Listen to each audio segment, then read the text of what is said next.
In this video, I searched for the best games that play like Silksong. A few years ago I was covering every bit of Silksong news. If it was even mentioned, I was on it, cause it truly did feel like it was coming out very soon. I had to learn like everyone else that it's gonna come out when it comes out, and holding my breath every week wasn't a healthy way to exist. That being said, Hollow Knight really did unlock a high in me that I've been chasing ever since. I'm always looking for more games like Hollow Knight, but every time I find a list or video, it's always just Metroidvanias that are recommended. Hollow Knight isn't just a normal Metroidvania. Inside the genre, there are so many different games that focus on different gameplay aspects. So I did my own research and created a list of games that are either specifically stated as being inspired by Hollow Knight or being so obviously inspired that you can't really argue against it. Some of these are amazing. Some of them need some work. And I played them all.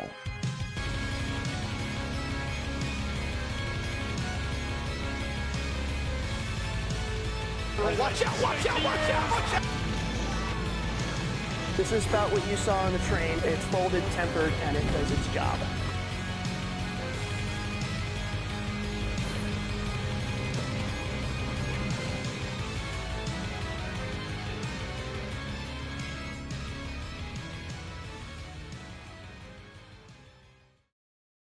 One of the prettiest Hollow-likes post-Godmaster was Bow Path of the Teal Lotus.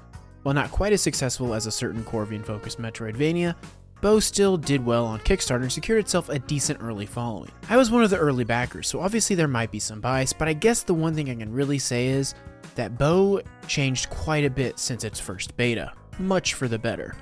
Bow is all about movement. If you like fast, fluid platforming with just a pinch of Kaizo and one of the best art styles in recent games, you gotta check out Bow. Booting up the game, and the first thing you will start to feel is just how snappy the movement really is.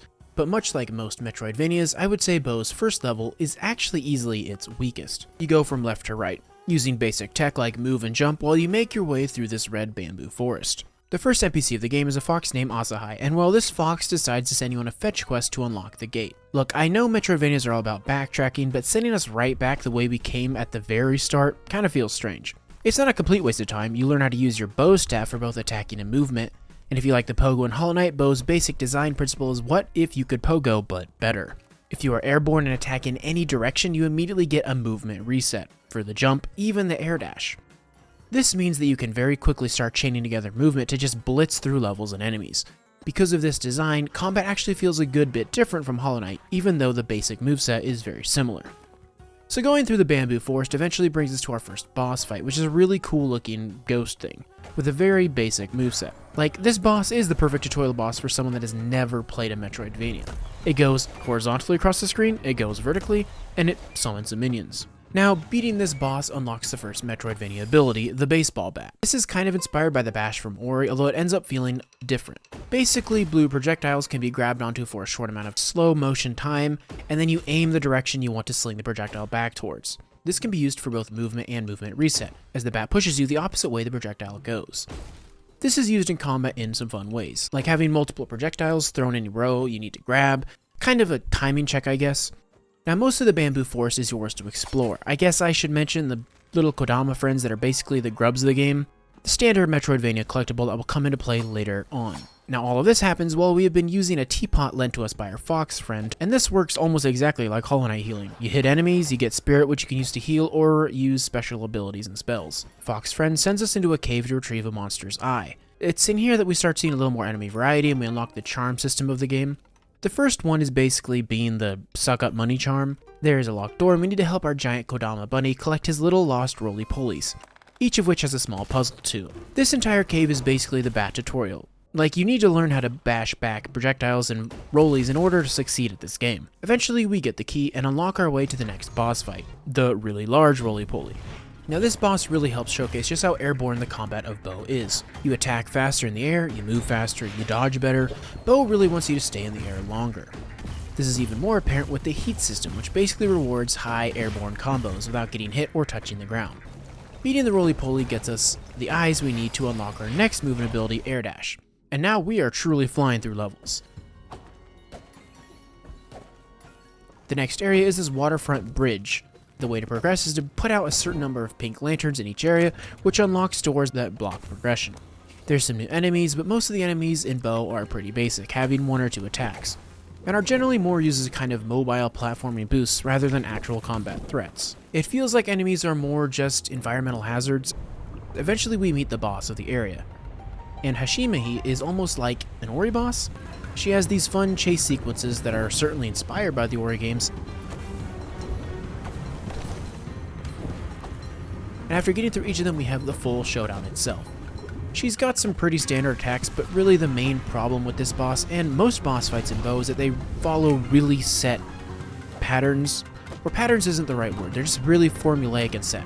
Like each attack always follows the last, so there's no dynamic back and forth that you might get from like a Hollow Knight boss. Since I always know that she's gonna water wave into fireballs into bat projectiles, it's really easy to just blaze through the boss without having to pay much attention. Overall, I have to say Bow has some of the best movement in the Metroidvania business, especially as you get further into the game, though I won't spoil it. I think the only two negatives I have are the boss battles aren't really standout, and it's not exactly a long game. The quality's there, but the quantity isn't what you generally expect from a modern Metroidvania. Which isn't a knock, because it's unfair to compare the amount of content in something like Hollow Knight to this. Now, Rune Fencer is being developed by a two-person dev team, so the sheer scope of the game they're trying to make is pretty crazy. You can really feel the Hollow Knight influence in the basic combat with the melee and the pogo jump. It's one of the first Metroidvanias to surface post Hollow Knight, and it's been on my wish list since then, for a really long time. Unlike most games on this list, Rune Fencer is pixel art, which is not a knock. Some of my all-time favorite games are pixel art. But for melee-based Metroidvanias specifically, I do tend to enjoy the pixel art less because I find it harder to read than like a more fluid hand-animated or 2.5D game. What Rune Fencer lacks in the art department, it makes up for in spades in the sheer amount of content. Out of all the games on this list, Rune Fencer is really reaching for that massive feeling world that Hollow Knight evoked. I backed the game on Kickstarter, and so what I played is an early version of the game. Rather than negatives, what I will say is more aimed towards feedback. Rune Fencer has this fascination with having completely unexplained mechanics that you just randomly discover. For example, timing your jumps will build up energy till the third jump you do a little flip and get more distance. This wasn't ever explained, but it can be used for skips or to reach items early that you might need an air dash for instead. Rune Fencer's main feature, though, harkens back to old Castlevania games. Every enemy, and I do mean everyone, drops a soul with which you can absorb to gain a new weapon or spell that has limited uses. Skeletons let you have a bone projectile, archers drop their bow, you get magic shields, homing projectiles, a scythe, and each skill has unique moves. Attacking through a dodge gives the scythe a far-reaching backdash attack, while the bow is a diagonal spread shot. Some spells and weapons you can change to increase their range or damage. I'm really curious to see just how complex this system gets in the late game. There's also two timing-based defensive mechanics. If you dodge through an attack, your next attack is powered, and you eventually unlock a parry, but it's the kind where you deflect by attacking, which never has felt good to me. The game is clearly unfinished, with empty backgrounds and some rooms missing content. It is an alpha after all. The boss fights were kind of a mixed bag. The first one was a very set pattern, still fun but easy, as it should be. The bridge boss though, it felt terrible. This game has a serious problem with a knockback, like you will get hit once and then just stun locked and shot around. It truly feels awful. There's a mechanic to time a button press and get back out of a stun, but I don't think it really adds enough interesting dynamics to be worth the horrible knockback. This is even more apparent in the bridge boss. Its attacks have wonky hitboxes, you will get stun locked for multiple hits, and honestly, I just didn't really enjoy this fight. Again, this is the early version of the game, so I'm sure they're taking feedback into account. With such a small team, it's hard to cover everything, but I'm sure they will do their best to polish it up. Overall, I would add this to your wishlist. It's got enough promise and scope, plus the soul absorb mechanic is super cool, so I'll be watching this one for sure. Now, I've been following Biogun pretty much since its reveal. I played the demo, and now finally the release. And the thing is, it's a really strong entry to the Metroidvania genre, but there are some slight problems that I will point out as we get going. The setup for the game is a doctor's dog is sick, so you, a shrunk down pig, is sent inside the dog's body as the vaccine to the illness. The duper virus. Biogun starts off with its weakest foot forward, and that's the starting level. It's all red. Red walls, red floors, red, red, red. The first choice the game gives you is control scheme. One of them uses more standard Metroidvania controls with a jump on A and aiming on the right stick. This doesn't really feel good. Personally, I don't understand why the aiming wasn't just tied to the movement stick like in Metroid Dread, for example. This control scheme feels more natural, but leads to awkward moments where you pause in the middle of a fight to readjust the aim stick before going back to jumping. It's not unplayable, It is the control scheme I use, and eventually you learn to work with it, but it never truly felt amazing. The other scheme is having jump on the left bumper and using the right stick to auto-fire like in a twin stick. This is truly so much more optimal than the other control scheme, but it also just feels unnatural. Jump should be on A in a 2D platformer. It feels wrong otherwise. So even though I recommend the twin stick control scheme, if you're struggling, I personally went with the first one. The first level is very run and gun. Enemies are basic, they kind of just exist in the world and you kill them, opposed to reacting to you and having attack patterns and stuff, which is infinitely more work to code for enemy variety, not a knock on the devs. Every zone is treated like a Metroid one, with set transitions between them, and each zone has collectibles which will unlock more of the hidden map and secrets to find. And speaking of secrets, this game is full of them. Every wall is breakable, every ceiling is fake. It's honestly amazing. Not even 5 minutes into the game, I ran into the first optional mini-boss, a caterpillar-looking guy that shoots out ladybugs, and it gets angry at you. Killing it rewards me with a broken gun. Yay. One of the cool things about this game is just how many optional fights and upgrades there are. It really rewards both exploring as well as powering up before facing the optional challenges, much like Hollow Knight. Biogun isn't a particularly difficult game, but it can offer those hard fights depending on when you want to face a particular boss. The first main boss is kind of a dud. It's just some tentacles that shoot projectiles and do the vertical attack thing that every single boss in every 2D game I have played since Grimm and Hollow Knight does. The actual boss creature gets away, signaling a refight later, possibly. The world is full of NPCs, some of which give basic fetch side quest, others add flavor text. About midway through the first level, I found another mini-boss. This one was infuriating. It has an attack that basically feels like unavoidable damage. Basically, this guy slowly pushes you to the edge of the screen. I figured maybe if you do enough damage it will stop, but it never happened for me, so I always got hit. Probably a skill issue. I decided to come back later because, well, it wasn't a fun fight, and I think part of that was the control scheme I was using. Exploring around, I eventually met an old soul wanting us to confirm whether or not ghosts that he was seeing are real. You explore a little further, and I'm not kidding, the ghost is actually just this. Yeah, and you talk to it, and race it. I don't want to think about the implications if we win the race. The main boss of the zone is this octopus guy, who is actually a really cool fight. If you leave these guys and their eggs at the top, whenever the boss changes phases, 2 of them will come out and be a nuisance on the screen. However, if you shoot all the eggs and kill them while they sleep, the boss will go into an enraged state, but is very predictable. I found the boss too fast to feel fun with how I was playing. But if you kill all but one of the eggs, you can fight the easy mode without the ads for most of it, and it never enrages. I love when bosses have multiple ways to engage them if you just take a second to mess around. Biogun does this very well. Beating the squid unlocks hover, which lets us get around some Metroidvania obstacles. There's another mini-boss which is very basic, it just leaps at you over and over, but drops a gun with spread fire, so we kill it of course. After this we finally get a change of environment, and this is where the game really starts popping off. The level design is better, the secrets are better, and the enemies are getting a little more complex. The biome diversity skyrockets, so we're not just looking at red all the time. In the liver, there's a Dung Defender mini-boss, pretty tough comparatively, but we get it down, new gun. I mentioned that the game isn't that hard, and that's mostly because of just how much damage you can output in this game. Add on top of that a super mode, and yeah, even the main boss of the area dies in one attempt. It's still a fun fight, I just wish maybe it had a little more health. This of course unlocks another Metroidvania ability, double jump, and the game basically continues like this from there. There's always cool mini bosses and secrets hidden in every level, there's a ton of content to explore and unlock, and yeah, this game is a blast. Great soundtrack too, I highly recommend Biogun. This game is pretty fun. It very much feels like a project, but the dev is very talented. This game is pretty much Hollow Knight reskin, but it's not a blatant or copying like a certain one we all know. The game has some interesting ideas, like for example the movement abilities are equipables, which has never been a good idea before, but who knows, they might make it work in this one. The gameplay also has a strange, almost slow motion feel, like you are perpetually underwater. Not sure if it's just how the engine feels or if it's a design choice.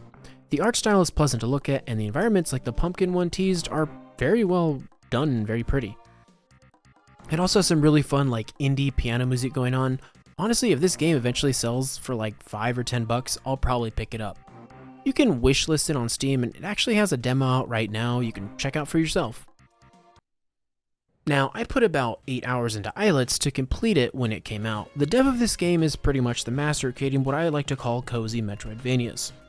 Islets is like if Hollow Knight didn't have any dark lore or setting or disease. Even on hard, this game is easy, but that doesn't mean it isn't fun. The main gimmick of this game is unlocking map pieces to then put together like a big puzzle, getting new paths and secrets. The combat is pretty basic, you have melee and ranged, boss battles have phases and kind of almost a bullet hell feel.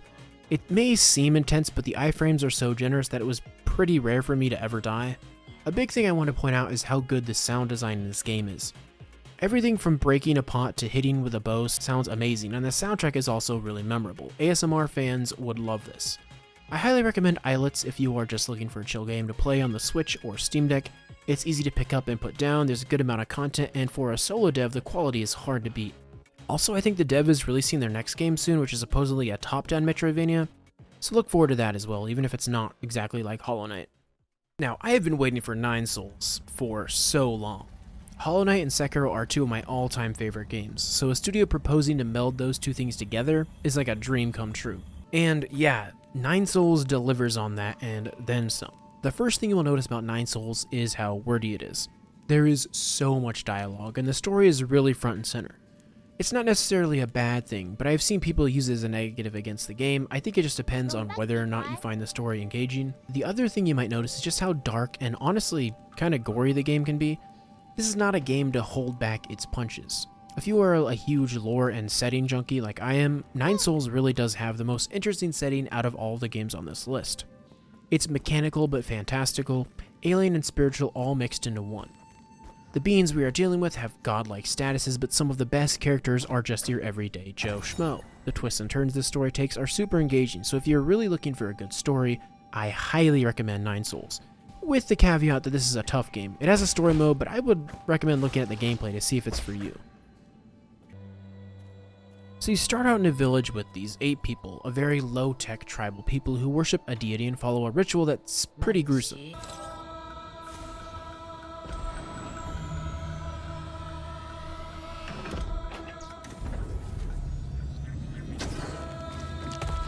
You play Yi, a being rescued by this little kid, Shan. This stupid little brat decides to pull a Hunger Games, causing your undercover ass to try and save Shan, which sparks the events of the game. You start out exploring this ape butchering factory, and the intro to combat feels so good.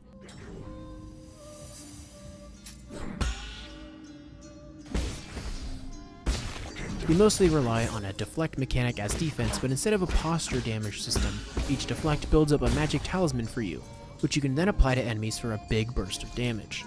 You still use your basic melee attack combo during fights, but you really want to be focusing on building up those talismans to chunk enemies and bosses whenever you get an opening. Enemy variety starts off pretty good, a mix of melee and range with some creatures as well. The first boss is a big sword-wielding guy, introducing you to the combo heavy attacks boss fights will have.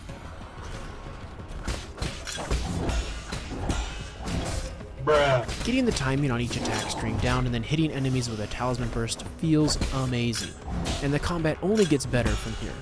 In 9 Souls you gain XP and gold, which you can use to unlock various abilities from a skill tree, as well as basically charms that can change your character's focus from heavy talisman damage to more of a ranged build focus to enhancing basic attack abilities. Exploration in this game is also fairly rewarded. There are plenty of optional rewards and fights for those that go poking. The first true roadblock boss is this horse centaur fight. It charges back and forth across the screen, has some heavy slashes, but honestly feels a little easy.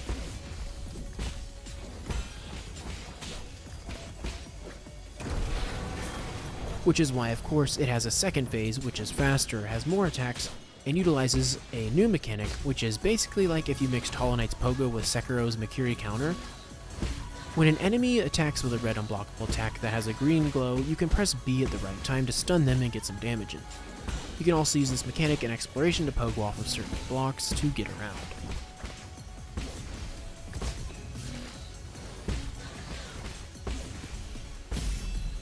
Beating this boss unlocks a major character, one of the aptly named 9 Souls.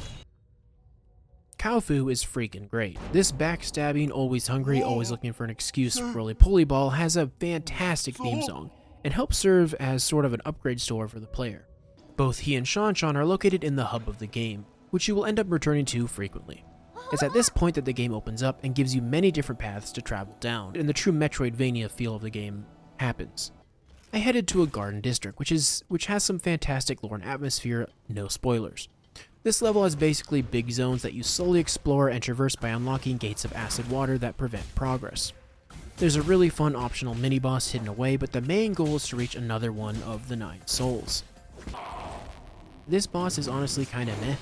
I get the idea, fight the 2 enemies, one slow, one fast, get them low enough to expose the main boss to do real damage. It's okay, it isn't the best boss, but it's still fun, and they truly only get better from here. Next, I head to the factory through what is basically like the deep nest of this game. The factory is cool, very high-tech, a lot of platforming involved in this one. I would say the platforming and movement never fully reach the heights of something like Bow, but it's still fun and it's good enough to make you want to keep going to reach more combat. There's some cool sections where you need to take control of a mech to progress, and eventually you reach the next 9 soul.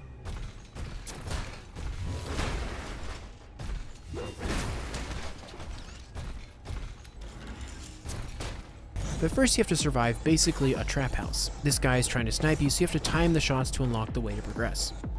We reach the boss, and at this point I'm pretty leveled. I've got a good amount of skills unlocked. My charms give my bow crazy damage. Easy boss, right? This is actually a cool perspective shift. The boss fight takes place on the monitor of this soul. It gives the game almost a game inside of a game feel. The boss goes between fast-paced charges to deflect and patterns you need to completely avoid. While this boss was tough, I actually found the optional mini-boss of the area to be the real challenge. Now this guy is pretty much zero evolved, spamming projectiles at you and overall being a downright unsportsmanlike.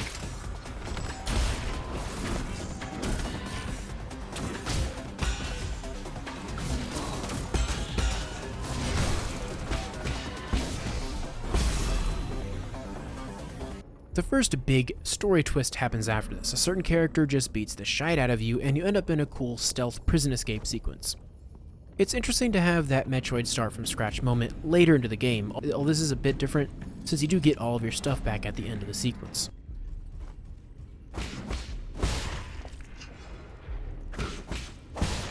The boss event thing that happens here is pretty sad, and if you understand the lore of what's going on, horrific as well.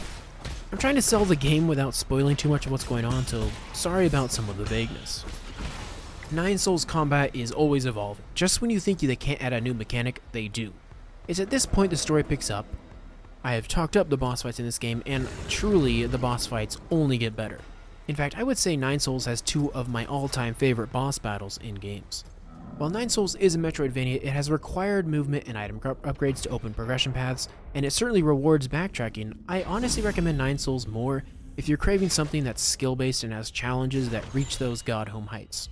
Highly recommend you check out 9 Souls for its combat, setting, and lore. Potentially my game of the year. It's coming to Switch pretty soon. Let me know in the comments if you want to see me do a deeper dive on this game's lore. Now, HAAK is almost a cyberpunk apocalypse Metroidvania. I played about 5 hours of this game and, well, I actually don't really recommend it. The thing it does really well are art style, animation, and movement. It feels really good to play. Unfortunately, the content you play is just not that great. The combat is really basic. The enemies are all just these little blobs and robots that don't react, and there's a pogo mechanic in this game, and almost every enemy can just be cheesed with it. Another point against the game is the environments. The 4-ish areas I visited all had the same bluish hue with building rubble and pipes and vent crawling. I get it's post-apocalyptic, but I just was expecting a little bit more variety. There is a ton to explore and lots of secrets to discover, but the exploration, at least to me, felt very samey, and I lost interest pretty fast. There's upgrades scattered around the world, and the more you can buy from the shop, and these range from raising your crit chance to extending the range or speed of your grappling hook, to buying map icons, health upgrades, and so on.